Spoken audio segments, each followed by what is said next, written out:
সবাইকে স্বাগত। এই মুহূর্তে আমার সঙ্গে হুম রয়েছে বেহালা এসএস স্পোর্টিং ক্লাবের কোচ সীমন্ত দা। রাত পোহালে হুম একটা বড় ম্যাচ রয়েছে, প্রতিপক্ষ হুম ইস্ট বেঙ্গল। ইস্ট বেঙ্গল হুম। ডার্বিতে দুরন্ত জয়লাভ করেছে, তাদের আত্মবিশ্বাস অনেকটাই তুঙ্গে রয়েছে। তোমাদের কতটা প্রস্তুত তোমরা? কারা রয়েছে, চোট আপডেট, কার সমস্যা কি রয়েছে, একটু যদি বিশদে বলে দাও।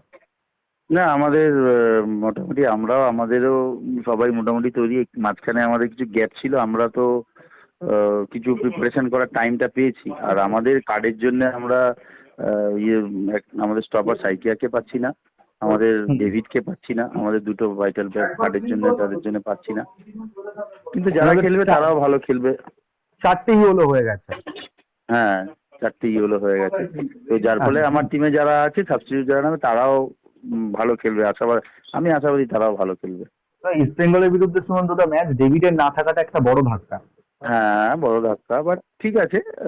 আমার তো 30 জন প্লেয়ার, আমার তো 11 জন। ফুটবল খেলাটা তো একার উপরে ডিপেন্ড করে না। তো ঠিক আছে, ডেভিড না থাকলে যে পরের জন খেলবে, সে আমার মনে হয় সেও ভালোই খেলবে। আর মোটামুটি তোমাদের দলে ছোট সমস্যাই রয়েছে শুধু, আর ছোট সমস্যা সেরকম কিছু নেই, তাই তো? তোর সমস্যা কিছু নেই। আর তবে কাঠ সমস্যায় দুজন খেলতে পারবে।